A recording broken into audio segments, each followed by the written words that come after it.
Hello दोस्तों, मैं अंकुल आप सभी का फिजिक्स के में स्वागत करता हूँ। आज हम बात करने वाले हैं प्रीवियस ईयर क्वेश्चन से रिलेटेड इंपोर्टेंट क्वेश्चन। तो अगर आपको वीडियो अच्छी लगे तो प्लीज़ हमारे चैनल सब्सक्राइब करें, बेल आइकन को जरूर दबाएं। तो चलिए वीडियो को शुरू करते हैं। तो हमारा पहला प्रश्न है, एक वक्रीय दर्पण जिसमें परावर्तन सतह अंदर की ओर वक्रीय होती है उसे क्या कहते हैं। कहा जा रहा है कि जो एक वक्रीय दर्पण जिसमें परावर्तन सतह अंदर की ओर वक्रीय होती है उसे क्या कहते हैं। तो इसका जो राइट आंसर होगा ऑप्शन नंबर ए, अवतल दर्पण। तो उसे जो है अवतल दर्पण कहते हैं। तो चलिए नेक्स्ट प्रश्न की ओर चलते हैं। और देखिए ALP में पूछा गया है। दूसरा प्रश्न, निम्नलिखित में से कौन सा डॉबरिनर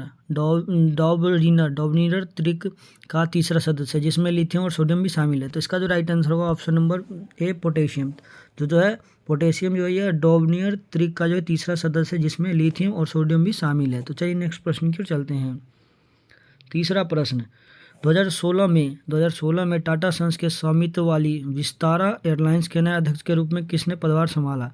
इसके पहले हुए लंबे समय तक टाइटन के मैनेजर डायरेक्टर थे। कहा जा रहा है कि जो 2016 में टाटा सन्स के स्वामित्व वाली विस्तारा जो एयरलाइंस थी उसके नए अध्यक्ष के रूप में जो है किसने पदभार संभाला है। जो पहले क्या थे, पहले टाइटन के मैनेजर डायरेक्टर थे। तो उनका नाम क्या है। तो इसका जो राइट आंसर होगा option number B, Bhaskar Bhatt. तो उनका नाम है भास्कर भट्ट। तो चलिए नेक्स्ट प्रश्न की ओर चलते हैं। चौथा प्रश्न, इनमें से कौन सी नोबेल गैस नहीं। कहा जा रहा है कि जो चार ऑप्शन दिए गए इनमें से कौन सी एक गैस जो है जो नोबेल गैस नहीं है। तो इसका जो राइट आंसर होगा option number D, hydrogen. Hydrogen जो है यह नोबेल गैस नहीं है, बाकी तीन जो है ये तीनों नोबेल गैस हैं। तो चलिए नेक्स्ट प्रश्न की ओर चलते हैं। पांचवा प्रश्न, क्रॉस परागण के लिए निम्नलिखित में से कौन सा परागण के कारक नहीं। कहा जा रहा है कि जो क्रॉस परागण के लिए जो चार ऑप्शन दिए गए इनमें से कौन सा एक ऑप्शन जो है जो परागण के कारक नहीं है। तो इसका जो राइट आंसर होगा ऑप्शन नंबर डी, पौधा जो है यह परागण के कारक नहीं है। तो चलिए नेक्स्ट प्रश्न की चलते हैं। छठा प्रश्न, निम्नलिखित में से किसने भारत की सबसे लंबी रोड सुरंग चेनानी नासरी सुरंग को अप्रैल 2017 में राष्ट्र को समर्पित किया है। कहा है कि कौन से ऐसे व्यक्ति है, जो चार ऑप्शन दिए इनमें से कौन से ऐसे व्यक्ति जिन्होंने भारत की सबसे लंबी रोड सुरंग चेनानी नासरी सुरंग को अप्रैल 2017 में राष्ट्र को समर्पित किया है। तो इसका जो राइट आंसर होगा option number C, Narendra Modi ji. तो नरेंद्र मोदी जी के द्वारा जो है 2017 में भारत की सबसे लंबी सुरंग चेनानी नासरी सुरंग को जो है राष्ट्र को समर्पित किया गया था। तो चलिए नेक्स्ट प्रश्न की ओर चलते हैं। सातवां प्रश्न, ब्रह्मपुत्र साहित्य उत्सव 2017 की मेजबानी किस शहर ने की थी। कहा जा रहा है कि जो ब्रह्मपुत्र साहित्य उत्सव 2017 की मेजबानी किस शहर ने की थी। तो इसका जो राइट आंसर होगा ऑप्शन नंबर डी, गुवाहाटी। तो गुवाहाटी के द्वारा जो है ब्रह्मपुत्र साहित्य उत्सव 2017 की मेजबानी की गई थी। तो चलिए नेक्स्ट प्रश्न की ओर चलते हैं। आठवां प्रश्न, सौर ऊर्जा पवन ऊर्जा की तुलना में अधिक शक्ति उत्पन्न करती है। यह तो इसका राइट आंसर क्या होगा। इसका राइट आंसर होगा ऑप्शन नंबर ए, कभी कभी। मतलब कहा जा रहा है कि जो सौर ऊर्जा जो है वह पवन ऊर्जा की तुलना में कभी कभी अधिक शक्ति उत्पन्न करती है। तो चलिए नेक्स्ट प्रश्न की ओर चलते हैं। नौवां प्रश्न, यह दर्रा जम्मू और कश्मीर की जास्कर श्रेणी में स्थित है। श्रीनगर से लेह तक सड़क मार्ग इसी दर्रे से होकर गुजरता है। यह सिंधु नदी द्वारा निर्माण किया गया है। तो दर्रे की पहचान कर कहा जा रहा है कि जो चार ऑप्शन दिए गए या चार जो दर्रे का नाम दिया गया इनमें से कौन सा एक दर्रा जो है जो जम्मू और कश्मीर की जास्कर श्रेणी में स्थित है और श्रीनगर से लेह तक सड़क मार्ग इसी दर्रे से होकर गुजरता है और यह सिंधु नदी द्वारा निर्माण किया जाता है। तो इसका नाम क्या है। तो इसका जो राइट आंसर होगा ऑप्शन नंबर है, जोजिला दर्रा। चलिए नेक्स्ट प्रश्न की ओर चलते हैं। 10वां प्रश्न, हीरे के कार्बन परमाणु के बाहरी कोश में मुक्त इलेक्ट्रॉन की संख्या कितनी है। कहा जा रहा है कि जो हीरे के कार्बन परमाणु के बाहरी जो कोश होता है उसमें मुक्त इलेक्ट्रॉन की संख्या कितनी होती है। तो इसका जो राइट आंसर होगा ऑप्शन नंबर ए, 0। इसकी जो मुक्त इलेक्ट्रॉन की संख्या होती है वो 0 होती है। तो चलिए नेक्स्ट प्रश्न की ओर चलते हैं। 11वां प्रश्न, निम्नलिखित में से किन ऊतकों में कोशिकाएं जीवित होती है और लंबी और कानों पर अनियमित रूप से स्थूल होते हैं। कहा जाए कि निम्नलिखित में से किन ऊतकों में कोशिकाएं जीवित होती है और लंबी और कानों पर अनियमित रूप से स्थूल होता है। तो इसका जो राइट आंसर होगा ऑप्शन नंबर डी, कॉलेनकाइमा ऊतक जो होती है उसमें कोशिकाएं जीवित होती है और लंबी और कानों पर अनियमित रूप से स्थूल होती है। तो चलिए नेक्स्ट प्रश्न की ओर चलते हैं। 12वां प्रश्न, निम्नलिखित में से कौन से भौतिकविदों ने उत्प्लावन बल के अस्तित्व की व्याख्या की थी। कहा जा रहा है कि जो निम्नलिखित में से कौन से भौतिकविद थे जिन्होंने उत्प्लावन बल के अस्तित्व की व्याख्या करी थी, उनका नाम क्या है। तो इसका जो राइट आंसर होगा ऑप्शन नंबर ए आर्किमिडीज। तो आर्किमिडीज जो थे वो जो एक भौतिकविद थे, उन्होंने उत्प्लावन बल के अस्तित्व की व्याख्या करी थी। तो चलिए नेक्स्ट प्रश्न की ओर चलते हैं।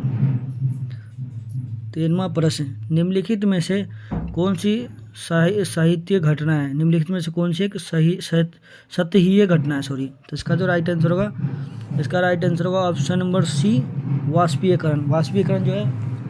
वाष्पीयकरण जो है एक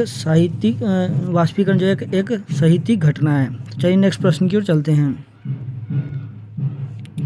14वां प्रश्न, 2017 में एशियाई महिला मुक्केबाजी चैंपियनशिप की मेजबानी कौन से देश ने की थी, जिसमें भारत की प्रतिष्ठित मुक्केबाज मेरी कॉम ने स्वर्ण पदक जीता था। कहा जा रहा है कि 2017 में एशियाई महिला मुक्केबाजी चैंपियनशिप की मेजबानी कौन से देश ने की थी, जिसमें भारत की जो प्रतिष्ठित मुक्केबाज थी मेरी कॉम, उन्होंने स्वर्ण पदक जीता था। तो इसका जो राइट आंसर होगा ऑप्शन नंबर ए वियतनाम। तो वियतनाम देश जो था, उस देश ने जो है 2017 में एशियाई महिला मुक्केबाज चैंपियनशिप की मेजबानी करी थी। तो चलिए नेक्स्ट प्रश्न की ओर चलते हैं। 15वां प्रश्न, अपच का इलाज करने के लिए निम्नलिखित में से अपच का इलाज करने के लिए निम्नलिखित में से किस प्रकार की दवा का प्रयोग किया जाता है। तो इसका जो राइट आंसर होगा option number D antacid. Antacid का प्रयोग किया जाता है अपच के इलाज के लिए। तो चलिए नेक्स्ट प्रश्न की ओर चलते हैं।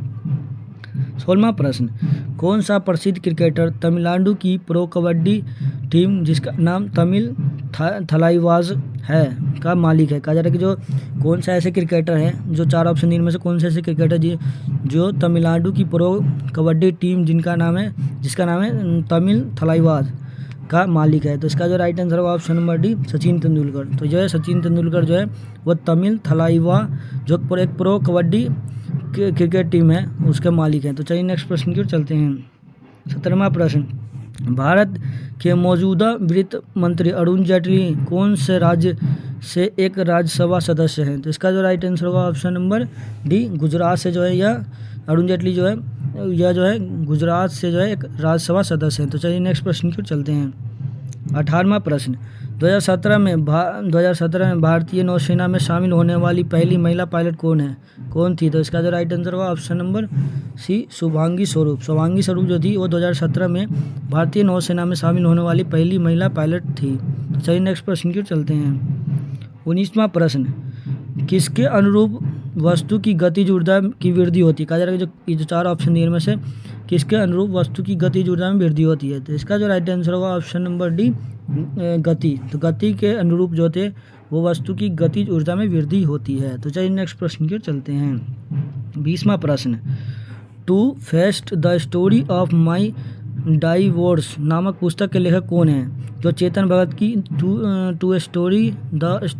To states the story of my marriage की हस्तानीति है। कहा जा रहा है कि टू फेस्ट the story of my divorce नामक पुस्तक के लेखक कौन है। जो चेतन भगत की two state the story of my marriage की हस्तानुकृति है। तो इसका जो राइट आंसर होगा option number B Judy Balan जो है ये इसके लेखक हैं। तो चलिए नेक्स्ट प्रश्न की ओर चलते हैं। 21वां प्रश्न, सोडियम कार्बोनेट की हाइड्रोक्लोरिक अम्ल से अभिक्रिया में उत्पन्न गैस कौन सी होगी। कहा जाए कि सोडियम क्लोराइड की जो हाइड्रोक्लोरिक अम्ल से अभिक्रिया की जाती है तो उनसे कौन सी गैस उत्पन्न होती है। तो इसका जो राइट आंसर होगा option number D carbon dioxide. तो चलिए नेक्स्ट प्रश्न की ओर चलते हैं। 22वां प्रश्न, सिंधु घाटी सभ्यता के लोग की पूजा करते। कहा सिंधु घाटी की सभ्यता के जो लोग थे वो किसकी पूजा करते थे। तो इसका right answer option number D Pashupati के जो है वो पूजा करते थे। तो चलिए नेक्स्ट प्रश्न की ओर चलते हैं। 23वां प्रश्न, अमीबा में किस प्रकार का अलैंगिक प्रजनन होता है। तो इसका जो राइट आंसर होगा ऑप्शन नंबर बी बाइनरी विखंडन। तो अमीबा में जो है बाइनरी विखंडन प्रकार का अलैंगिक प्रजनन होता है। तो चलिए नेक्स्ट प्रश्न की ओर चलते हैं। 24वां प्रश्न और आखिरी प्रश्न, प्रकाश संश्लेषण के दौरान बने उत्पाद कौन से। कहा जाए कि जो प्रकाश संश्लेषण होता है उसके दौरान कौन से उत्पाद बनते हैं। तो इसका जो राइट आंसर होगा ऑप्शन नंबर ए ग्लूकोज, जल और ऑक्सीजन का जो है ऑक्सीजन जो है बनता है। प्रकाश संश्लेषण के दौरान ग्लूकोज, जल और ऑक्सीजन उत्पाद जो है बनते हैं। तो अगर आपको वीडियो अच्छी लगे तो प्लीज़ हमारे चैनल सब्सक्राइब करें, बेल आइकन को जरूर दबाएँ।